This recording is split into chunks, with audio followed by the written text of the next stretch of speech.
Control de combustible y cómo hacerlo correctamente.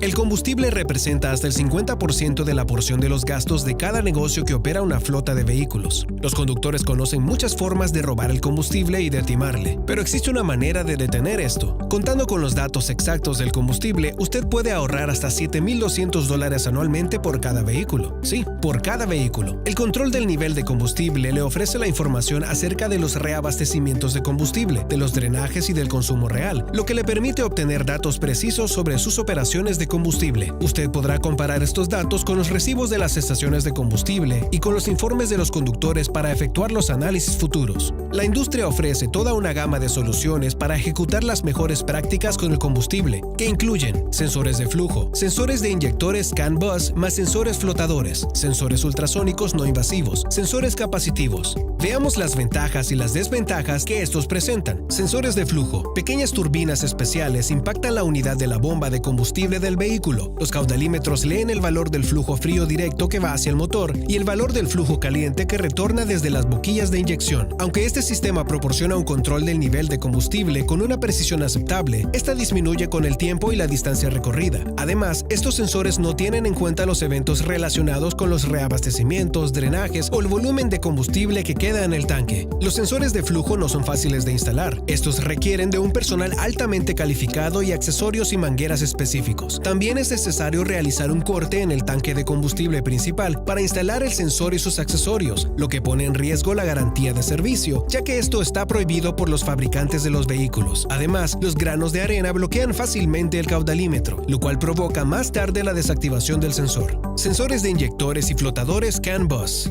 El Controller Area Network Bus es el sistema nervioso del vehículo que conecta a los sensores con la computadora de a bordo. El sensor de inyectores CAN-bus emite la información relacionada con la inyección de combustible en los cilindros del motor, ayudando así a medir el consumo de combustible durante la conducción. El sensor flotador CAN-bus evalúa cuán lleno está el tanque de combustible. Los sensores CAN-bus son relativamente fáciles de instalar y el uso combinado de ambos le ayudan a determinar cuándo y durante cuánto tiempo se ha estado moviendo el vehículo, cuándo fue reabastecido y cuán lleno está su tanque de combustible. Desafortunadamente, los resultados confiables solo se garantizan cuando los sensores se instalan en vehículos nuevos o casi nuevos que se desplazan por carreteras de buena calidad en un terreno llano. También se requiere una velocidad constante del tráfico. Además, los sensores flotadores estándar no pueden proporcionar la información en litros. Para obtener los datos basados en litros, resulta esencial calibrar los tanques de combustible. La precisión de los sensores de inyectores CAN-bus se socava fácilmente por múltiples factores, tales como el estilo de la conducción, la calidad del equipamiento de combustible, la calidad de la boquilla de los inyectores, la precisión de la línea de combustible, la presión atmosférica, la calidad de los filtros de aire, la viscosidad del combustible, entre otros. La falta de precisión se incrementa con el aumento del tiempo de operación. El serio inconveniente de los sensores flotadores CAN-bus radica en la existencia de dos puntos ciegos que causan hasta un 20% de error del valor del reabastecimiento total. Es demasiado fácil comprometer las lecturas del sensor de inyectores CAN-bus. Además, el sensor flotador CAN-bus también limita sus opciones. No le permite evaluar los volúmenes exactos de reabastecimiento. Requiere efectuar la calibración del tanque por separado para obtener la información en litros. No es tan confiable para la agregación de datos a largo plazo. Sensores ultrasónicos no invasivos. El sensor mide el tiempo que tarda una onda acústica para viajar desde el fondo del tanque de combustible a la superficie del combustible en su interior y regresar. La onda de frecuencia se elige para asegurarse de que puede penetrar fácilmente las paredes del tanque. El sensor está conectado por debajo del depósito de combustible en el lado externo de su pared inferior, y no hay necesidad de perforar o deformar en modo alguno el tanque de combustible para instalarlo. Esto parece ser una gran ventaja. El proceso de instalación, sin embargo, es complicado. En primer lugar, usted debe encontrar el lugar perfecto para instalar el sensor, lo cual puede ser algo no muy fácil, dado los múltiples ecos de las señales internas, la textura desigual del metal del fondo del tanque o de cualquiera de las estructuras adicionales en el interior. En segundo lugar, el pegamento acústico necesita 24 horas para fijar el sensor. Todo el tiempo debe mantener el vehículo en un ambiente estable y cálido, ejerciendo una presión estable en el sensor para fijarlo firmemente. De lo contrario, el pegamento puede deformarse, lo cual puede afectar la precisión. En tercer lugar, ya que este sensor se instala realmente abajo, constantemente corre el riesgo de ser golpeado por las piedras, por el agua o los bordes de las aceras. Los conductores a menudo tratan de deshacerse del sensor, culpando luego al estado de la carretera. El principal escollo, sin embargo, es la precisión de la medición real. Siempre que la carretera esté accidentada o sea cuesta abajo o cuesta arriba, la señal acústica se pierde debido a la inclinación del tanque de combustible. Sensores capacitivos provienen de la industria de la aviación y son, con amplia ventaja, la tecnología para el monitoreo del nivel de combustible más popular y también la más precisa. Su principio básico de funcionamiento consiste en medir la capacidad del condensador a medida que se llena el combustible. El propio condensador es una sonda de tipo coaxial. Son muy precisos y confiables. No existen partes mecánicas involucradas en su instalación y no hay puntos ciegos para cualquiera de las lecturas. Además, no requieren de mantenimiento técnico durante el transcurso de toda su vida útil. Sin embargo, también poseen ciertas desventajas. La instalación de este tipo de sensor requiere realizar un corte en el tanque de combustible y solo funcionan con un solo tipo de líquido, el que haya sido utilizado originalmente por el vehículo. No obstante, esto no debe ser un problema importante, ya que es poco probable que se cambie a menudo el tipo de combustible, ¿verdad? En el caso de los sensores capacitivos, las ventajas superan a los inconvenientes. Es por eso que son un verdadero éxito en las industrias de automóviles y del transporte. Las estadísticas sugieren que actualmente hay más de 1 millón de sensores capacitivos instalados en vehículos en todo el mundo. Además, no debe preocuparse por las implicaciones relacionadas con la garantía de servicio por efectuar el corte en el tanque. El único elemento del vehículo que usted está modificando es el tanque de combustible, y el fabricante del vehículo puede rechazar los servicios de la garantía asociados con el mismo. Sin embargo, de ninguna manera un tanque de combustible perforado puede ser la causa directa de fallas, digamos, en los tableros de instrumentos o en los sistemas de frenos o de la suspensión. Por lo tanto, sus riesgos relacionados con la garantía son limitados. Su solución de monitoreo de combustible ideal debe satisfacer los siguientes criterios: suministrar tanto los datos del nivel de combustible como los datos acerca del consumo de combustible, suministrar datos precisos que puedan ser analizados, proporcionar información confiable, operar en un rango variable de condiciones, bajo temperaturas cálidas o frías, en carreteras lisas o con baches, entre otros. No gaste dinero en soluciones que le proporcionen datos incompletos o datos que no necesite. Procure la tecnología que garantice la máxima precisión y que sea confiable en la mayoría de las situaciones. Se trata de su negocio y de la eficiencia de sus recursos, y por lo tanto, cualquier discrepancia en los datos o problemas con dispositivos defectuosos le costará dinero. Omnicom ha estado diseñando sensores del nivel de combustible y equipos asociados durante casi 20 años y ha instalado 800,000 sensores en todo el mundo y sistemas de monitoreo integrados que ofrecen resultados con una sólida precisión del 99.2%. Omnicom se complace siempre de hacer nuevos amigos. Contáctenos y vea cómo podemos hacer que usted y su negocio sean eficientes y sí, también felices.